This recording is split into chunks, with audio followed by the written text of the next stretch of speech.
Hi there, Sandra here from Createinspain. Thanks for joining me today. Now this video I am dedicating to my friend Alison, and I've actually named a stencil set after her. And the reason I've done that is because I am basically staying at home. I'm not going out unless it's absolutely totally necessary. Going to the post office to post something, which I would have to do if I was going to send her a card, isn't absolutely necessary, and it's probably a hotbed of germs, so I'm not going to go there. So I thought, what else can I do? I can dedicate a video to her and I can make her a stencil set, which I'll let you share as well. I think she'll allow it.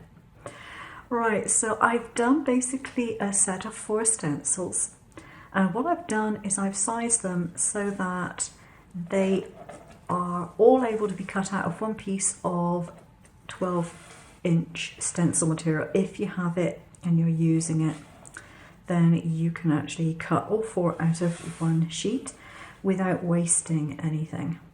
So here are the designs that I've come up with. I've also included some little strip ones as well for doing borders, and you can, of course, if you want to, use them as a cut file, particularly with the borders, to add an edge to a card or something if you want to do that. So for example, this one here ends up looking like that. It would look better, but I didn't put any adhesive on the back of my stencil, so I've got a couple of leaks. That one where I lifted it off when I'd finished it, which was really annoying. But I've got one there which is leaked underneath the stencil, but you get the gist. And this one I decided to try something slightly different. I was using a silver texture paste and I rolled it on with a roller rather than doing anything else. I think it works reasonably well, but it's probably not the easiest of things to do a stencil with a roller. So yeah, I would give that a miss. This one here I've done in 2 colours. I don't know if you can see the 2 colours too easily, but it's a Naples yellow and a pink, and I've kind of blended them around the edges on black card. Now the reason I've done that is because this is actually gouache paint that I'm using to do the stenciling, and you can see how opaque that is even on top of black. It's pretty impressive. So it's a nice way of getting opaque colour without having to use an acrylic, which is more difficult to get off of your stencil.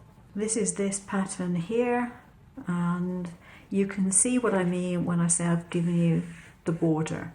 So I've given you a line of these and a border around it, so you can use that border to mask if you need to or want to, but it gives you the chance of dividing up the card into sections if that's what you want to do without having a straight line. And here is this little flowery type one, a yellow on pink. That is in fact the Naples yellow again, but it's over the top of the pink background. And you can see there we've got the complete border, so you could put a sentiment in there if that's how you wanted to use it.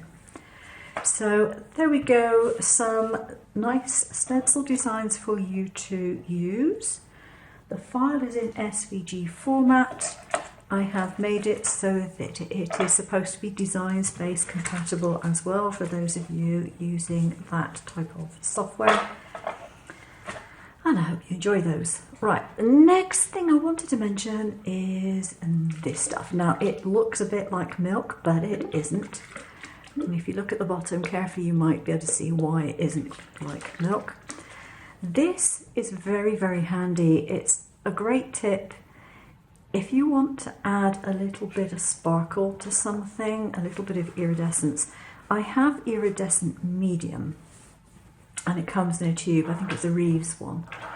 And it's great, but it's actually very opaque, and you don't always want to completely cover up the colour underneath. So what I did was put a few dollops of it in the bottom of this bottle. This is an old shampoo bottle. And then I've just diluted it with a lot of water. Now it goes milky looking, and you wouldn't think that was going to be shiny, but if I demonstrate on the back of this scrap here, and pour a little out. Oops, got a dollop there. If I spread this around and bring it up to the camera, hopefully you can see the shimmer in there. Now the opacity, the white element, will disappear when it dries, but it's got quite a lot of nice shimmer in it, which is really, really pretty. And what you can do is you can use it either on top of your watercolours, something like that. You can use it on top of gouache. It's more effective, I think, with watercolour. You can use it on top of your watercolours, or if you're using something like these and you're doing a little wash, what you can do, if I just demonstrate on a little piece of tile here, if for example you had your colour, you're making a flower, you might do that and take another brush, and instead of using plain water, you would pick that water to make the rest of your petal, and therefore you'd get it nice and shiny and it would still have the colour in. Now the convenience of this is great because you can pour it into a cup, you can just put a little dollop on your work surface, you could use it in a palette if you wanted to.